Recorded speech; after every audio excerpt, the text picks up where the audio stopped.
लगते हैं, लेकिन शॉन उनसे कहता है कि हेलीकॉप्टर को ठीक चक्रवात के बीच में ले जाना होगा क्योंकि वहीं पर वो रहस्यमयी आइलैंड है। पर नॉर्मली कोई उसकी बात पर यकीन नहीं करता और हैंक हेलीकॉप्टर को वापस मोड़ने के लिए कहता है। तभी गबातो बताता है कि इस हेलीकॉप्टर को वो नहीं चला रहा है बल्कि हेलीकॉप्टर अब उन्हें चला रहा है, यानी हेलीकॉप्टर का कंट्रोल अब उसके हाथ में नहीं है क्योंकि तूफान की वजह से हेलीकॉप्टर के कई हिस्से टूट चुके हैं। देखते ही देखते उस तेज तूफान में हेलीकॉप्टर का रोटर टूट जाता है और वो चरखी की तरह गोल गोल घूमते हुए नीचे गिरने लगता है। आखिरकार वो जमीन पर क्रैश हो जाता है और सबको आंखों के आगे अंधेरा छा जाता है। लेकिन रेत से भरे एक बीच पर क्रैश होने की वजह से वो सब बच जाते हैं और सब देखते हैं कि कुछ दूरी पर जंगलों से घिरा हुआ एक आइलैंड दिखाई दे रहा है। शायद यही वो रहस्यमयी आइलैंड है। हैंक सबको अपनी जरूरी चीजें समेटने के लिए कहता है। शॉन को अचानक बीच के एक तरफ एक गुफा दिखाई देती है। उस अंधेरी गुफा के रास्ते से वो बाहर आते हैं और तभी उनके सामने एक अजीब नजारा होता है। पूरा आइलैंड देखने में किसी इमेजिनरी हेवन जैसा लग रहा था। हवा में लिटरली जायंट साइज की तितलियां उड़ रही थीं और कुछ ही दूरी पर एक विशाल ज्वालामुखी था। इसके बाद उन्हें वहां छोटे साइज के हाथी भी दिखाई देते हैं। अब इस बात में कोई शक नहीं रह जाता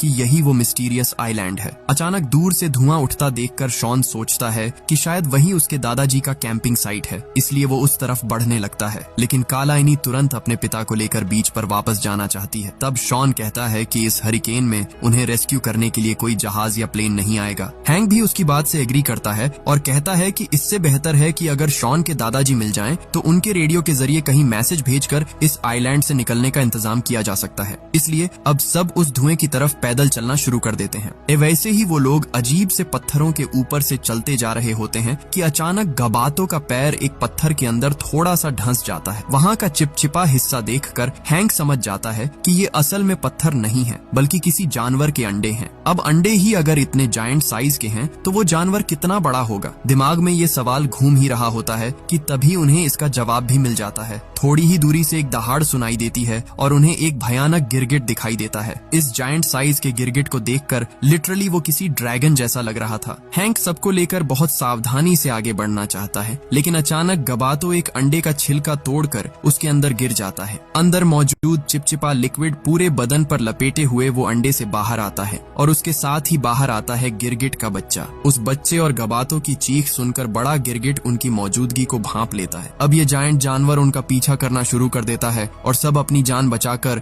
जंगल की तरफ भागने लगते हैं। जैसे तैसे इसके चंगुल से बचकर हैंक और शॉन जंगल के अंदर घुस जाते हैं, लेकिन गबातो और कालाइनी उस गिरगिट के ठीक सामने आ जाते हैं। तभी शॉन उसका ध्यान अपनी तरफ खींचता है तो गिरगिट उन्हें छोड़कर शॉन और हैंक के पीछे पड़ जाता है। शॉन जान लगाकर दौड़ते हुए किसी तरह हैंक के पास पहुंच जाता है। अब वो चारों सीधे उस गिरगिट के आमने सामने आ जाते हैं। हैंक तब उसे डराने के लिए मशाल जलाने की कोशिश करता है पर गिरगिट उस मशाल को ही चबा जाता है। फिर हैंक के पास और कोई रास्ता नहीं बचता और वो सीधे उसके नाक पर एक जोरदार घूंसा मार देता है, लेकिन इससे उसका और भी खूंखार रूप बाहर आ जाता है। इसके बाद वो सीधे उन्हें निगलने ही वाला होता है कि अचानक दूर से कोई सीटी बजाने लगता है। वो आवाज सुनकर गिरगिट थोड़ा कंफ्यूज हो जाता है और इसी मौके का फायदा उठाकर वो अनजान आदमी ऊपर से रस्सी से बंधे हुए पेड़ों को छोड़कर गिरगिट पर बार बार हमला करता है। आखिर में वो बेहोश होकर जमीन पर गिर जाता है। इसके तुरंत बाद शॉन को पास के ही एक पेड़ के ऊपर अपने दादाजी अलेक्जेंडर दिखाई देते हैं। सिर पर हैट पहने हुए उस बुजुर्ग अलेक्जेंडर का लुक काफी अजीब लग रहा था। उनकी वजह से सबकी जान बच जाने के बाद शॉन उन्हें गले लगा लेता है। सबको समझ आ जाता है कि अलेक्जेंडर इस आइलैंड पर काफी लंबे समय से रह रहे हैं। हैंक उनसे इंट्रोड्यूस होने के बाद कहता है कि उन्हें इस आइलैंड से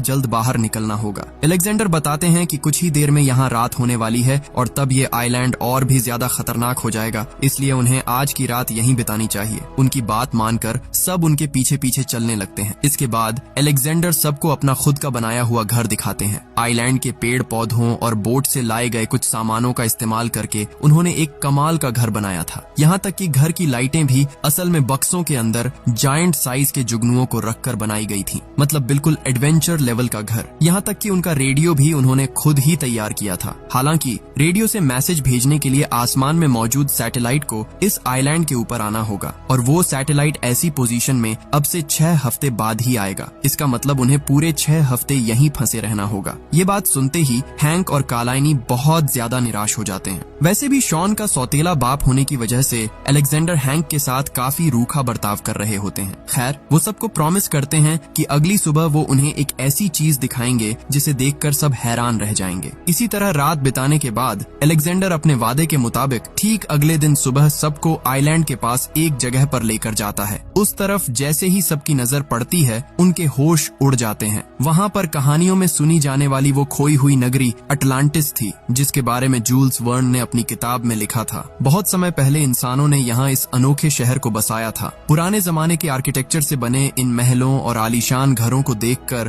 कोई भी हैरान रह जाए। लेकिन हैंक का सवाल ये था कि अटलांटिस को तो समुद्र के नीचे होना चाहिए था, पर यह तो आइलैंड के ऊपर दिखाई दे रहा है। तब अलेक्जेंडर बताता है कि यह आइलैंड हर 70 साल बाद समुद्र के नीचे चला जाता है और फिर 70 साल पानी के नीचे रहने के बाद दोबारा ऊपर आ जाता है। आइलैंड के पास मौजूद ज्वालामुखी की वजह से ही ऐसा होता है। वो सब मिलकर तब अटलांटिस को घूम घूम कर देखने लगते हैं। अचानक हैंक नोटिस करता है कि आइलैंड में बनी छोटी छोटी दरारों के रास्ते समुद्र का खारा पानी अंदर आ रहा है। इसका मतलब इस आइलैंड के पानी में डूबने का वक्त अब करीब आ चुका है। लेकिन अलेक्जेंडर कहता है कि उसके कैलकुलेशन के हिसाब से इस आइलैंड को अभी और 14 साल पानी के ऊपर रहना चाहिए था। तब हैंक बताता है कि उसके नेवी के एक्सपीरियंस के मुताबिक यहाँ जैसी दरारें और पानी दिख रहा है, उससे 2 से 3 दिनों के भीतर ही यह पूरी जगह पानी में समा जाएगी। पर इतने कम समय में वो लोग आइलैंड से बाहर निकलेंगे कैसे? तभी शॉन एक बेहतरीन आइडिया देता है। वो बताता है कि अगर वो लोग नॉटिलस सबमरीन को ढूंढ निकालें तो इस चक्रवात के दौरान पानी के नीचे से होते हुए आइलैंड से बाहर निकलना मुमकिन है। इस पुराने जमाने की सबमरीन का जिक्र जूल्स वर्न की किताब में भी है। कैप्टन नेमो नाम के एक एडवेंचरर इसी सबमरीन से यहाँ आए थे और यहाँ की एक गुफा में ही उन्होंने अपनी आखिरी सांस ली थी। अलेक्जेंडर बताता है कि सबमरीन का पता लगाने के लिए उन्हें कैप्टन नेमो की गुफा से उनका पुराना जर्नल लेकर आना होगा।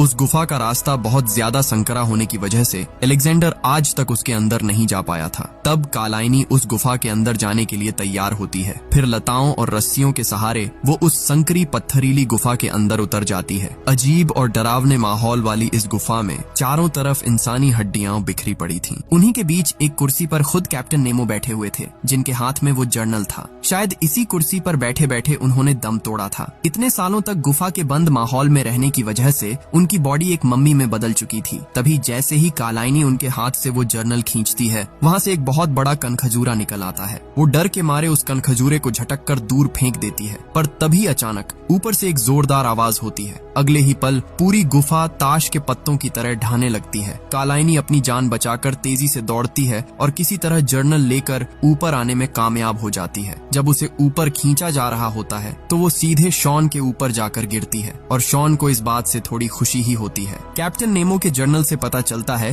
कि नॉटिलस सबमरीन आइलैंड के दूसरी तरफ एक गुफा के अंदर रखी हुई है। वहाँ जाने के 2 रास्ते हैं। अगर कोई सेफली जाना चाहता है तो उसे आइलैंड के चारों तरफ किनारे से घूमकर जाना होगा, लेकिन उसमें बहुत ज्यादा वक्त लगेगा। इसके बजाय अगर आइलैंड के बीचों बीच से जाया जाए तो बहुत कम समय लगेगा। हालांकि इस रास्ते में कई ढलान वाले पहाड़ डच और खूंखार जीव जंतु मौजूद हैं। फिर भी समय की कमी की वजह से सब दूसरे रास्ते को ही चुनते हैं। चलते चलते वो लोग ढलान वाले पहाड़ों के रास्तों से धीरे धीरे अपनी मंजिल की तरफ आगे बढ़ने लगते हैं। रास्ते में उन्हें कई अनोखे पेड़ और जायंट साइज के कीड़े मकोड़े दिखाई देते हैं। कुछ दूर जाने के बाद अचानक ऊपर से बारिश की तरह कुछ गिरता हुआ देखकर वो हैरान रह जाते हैं। जब वो उसे हाथ में लेकर देखते हैं तो पता चलता है कि वो असली सोने के टुकड़े थे, यानी दूर मौजूद ज्वालामुखी से लावे के रूप में लिटरली सोना उड़कर आ रहा था। यह देखकर शॉन एक्साइटेड हो जाता है और उस ज्वालामुखी की तरफ जाना चाहता है, लेकिन हैंक उसे जाने नहीं देता क्योंकि इस वक्त उनके पास बिल्कुल भी टाइम नहीं है।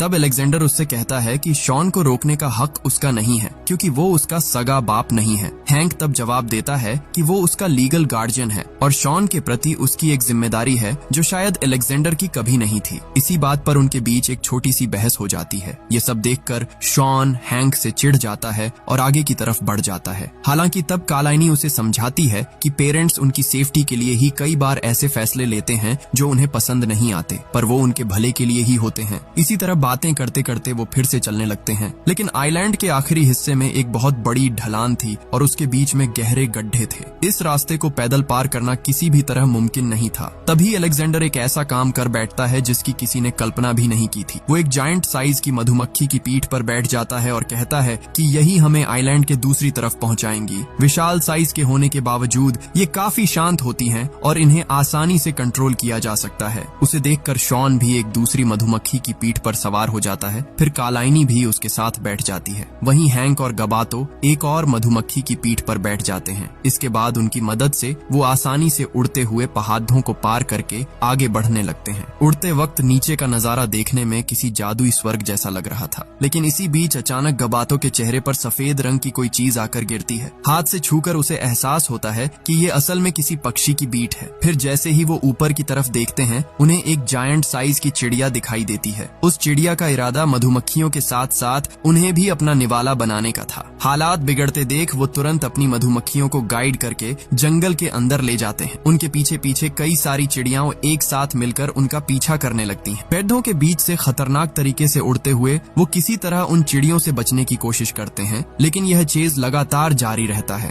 तब हैंक अलेक्जेंडर को एक बेहतरीन तरकीब सिखाता है। वो दोनों मधुमक्खियों को एक दूसरे के आमने सामने गाइड करते हैं, जिससे चिड़ियाओं भी उनके पीछे पीछे आमने सामने आने लगती हैं। बिल्कुल आखिरी पल में वो एक गजब की टेक्निक लगाकर अपनी मधुमक्खियों को दोनों तरफ हटा लेते हैं, जिसकी वजह से दो चिड़ियां आपस में ही टकरा जाती हैं और वहीं दम तोड़ देती हैं। लेकिन बाकी चिड़ियाओं अब भी शॉन और कालाइनी का पीछा कर रही थीं। अचानक एक चिड़िया के झपट्टे से अपना बैलेंस खोने की वजह से कालाइनी मधुमक्खी की पीठ से फिसल जाती है। पल भर के लिए जब वो नीचे गिरने लगती है तो सबको लगता है कि अब उसका बचना नामुमकिन है, लेकिन नीचे गिरने से ठीक पहले बिल्कुल आखिरी मोमेंट पर शॉन आकर उसे कैच कर लेता है। अपनी जान बचते देख कालाइनी अब शॉन से पूरी तरह इम्प्रेस हो जाती है। हैंक और अलेक्जेंडर मधुमक्खी की पीठ से उतर जाते हैं और शॉन भी कालाइनी को नीचे उतार देता है। लेकिन शॉन खुद नीचे नहीं उतरता, क्योंकि उसके दिमाग में एक दूसरा आइडिया चल रहा था। वो मधुमक्खी की पीठ पर बैठकर फिर से तेजी से आगे की तरफ उड़ता है तो बची हुई चिड़िया भी उसके पीछे लग जाती है। अब वो हैंक वाली ही टेक्निक का इस्तेमाल करके उस चिड़िया को एक विशाल मकड़ी के जाले में फंसा देता है। लेकिन अगले ही पल मधुमक्खी की पीठ से गिरने की वजह से शॉन के पैर के टखने में मोच आ जाती है। हैंक वहीं पर उसका फर्स्ट एड करना चाहता है, लेकिन अलेक्जेंडर बताता है कि आइलैंड का यह हिस्सा और भी ज्यादा खतरनाक है। तब वो सब शॉन को कंधे का सहारा देकर आइलैंड के दूसरी तरफ ले जाते हैं। वहाँ पहुँचते पहुँचते रात हो जाती है, इसलिए वो सब वहीं रुकने का फैसला करते हैं। हैंक और अलेक्जेंडर मिलकर शॉन के मोच आए पैर का इलाज करते हैं। अलेक्जेंडर तब हैंक से एक गाना गाने के लिए कहता है, क्योंकि म्यूजिक एक नेचुरल पेन किलर होता है। हैंक तब गबातो का छोटा सा गिटार लेता है और खुद के बनाए हुए लिरिक्स के साथ एक शानदार गाना गाता है। अलेक्जेंडर भी इस गाने को सुनकर इम्प्रेस हो जाता है। हैंक बताता है कि यह गाना उसने बचपन में अपने पिता से सुना था, लेकिन जब वो सिर्फ 8 साल का था